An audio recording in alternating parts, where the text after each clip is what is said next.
Boykot konusu çok konuşuldu. Benim konum boykot. Mükerreren tekrar edildi. Fakat tekrar bazen anlamlı olabiliyor. Müslümanların bugünkü olaylar karşısındaki tutumu, bu iktisadi meselelerdeki davranışı nasıl olmalı? Bu mükerreren söylense de normaldir, zait değildir. Şimdi hemen kısaca şeye geçeyim. Peki boykot tabii ticari bir mesele. Yani gayrimüslimlerle, muhariplerle ticari ilişkileri sınırlandırma. Temelde muhterem hazirun malumunuz olduğu üzere aslında Müslümanın gayrimüslimlerle muamele etmesi caizdir. Fakat Hz. Peygamber'in bununla ilgili epey bir tatbikatı var ve beyanatı var. Hz. Peygamber Yahudiler dahil olmak üzere gayrimüslimlerle ticaret yapmıştır, hediye almıştır, vermiştir, rehin almıştır, vermiştir.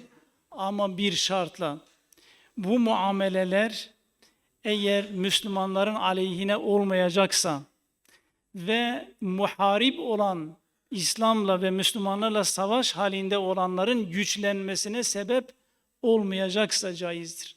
Aksi takdirde caiz değil. Bu caiz olmamanın da birçok delili vardır.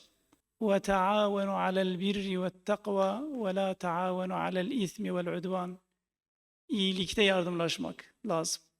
Bir muharip olan, İslam'la savaş halinde olan bir insanın ürünlerini satın almak, ona dolaylı veya dolaysız bir katkıdır, bir yardımlaşmadır. Bu ayet bu konuda bizim önümüzü aydınlatan bir ışıktır diyebiliriz. Diğer bir husus وَاَعِدُّ لَهُمْ مَا اسْتَطَعْتُمْ مِنْ قُوَّةٍ وَمِنْ رِبَاطِ الْخَيْلِ تُرْهِبُونَ بِهِ عَدُوَّ اللّٰهِ وَعَدُوَّكُمْ Düşmana kuvvet hazırlayın, örnek atlar hazırlayın, onunla düşmanınızı, Allah'ın düşmanını caydırırsınız.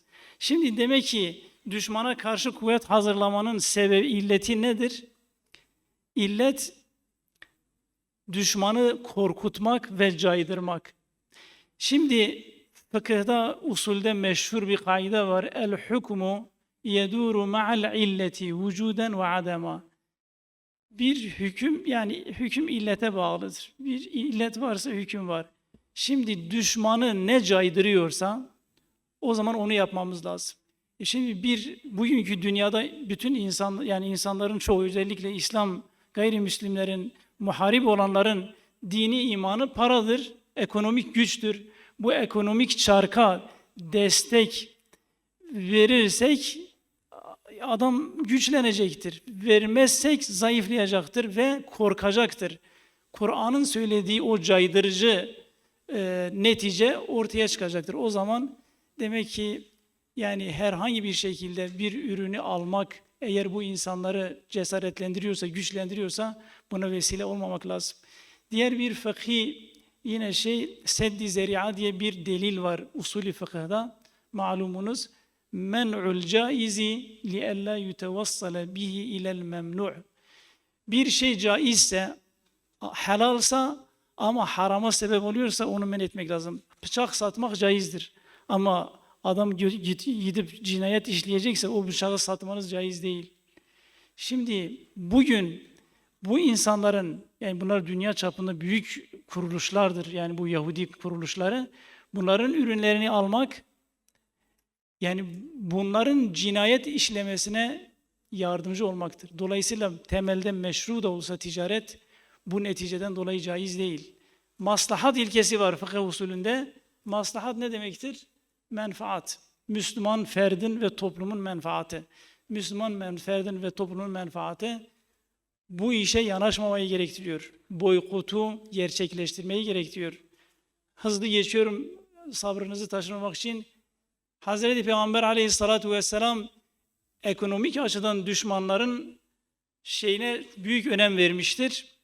Zayıflamasına hatta beddua etmiştir. Yani Allahümme a'inni aleyhim bi seb'in ke seb'i Yusuf. Ya Rabbi bu düşmanlarıma karşı, müşriklere karşı Hazreti Yusuf'un kavminin yaşadığı o 7 kıtlık yılı gibi bu düşmanlarıma böyle bir bela ver, onlara karşı bana yardım et demiş. Yani ekonomik darlıkla onlara bedduada bulunmuştur. Bedir Savaşı'nda nihayette yani müşrik orduyu finanse eden bir kervanın aslında engellenmesi amacına matuftu. Dolayısıyla iktisat büyük bir silah, bunu bilmek lazım. Eğer bir kimse, işin hükmü kısmını da arz edeyim, bir kimse gayrimüslimlere olan muhabbetinden, Yahudilere olan sevgisinden dolayı onlara destek veriyorsa iktisadi açıdan, bu adam ulemanın beyanına göre dinden çıkar.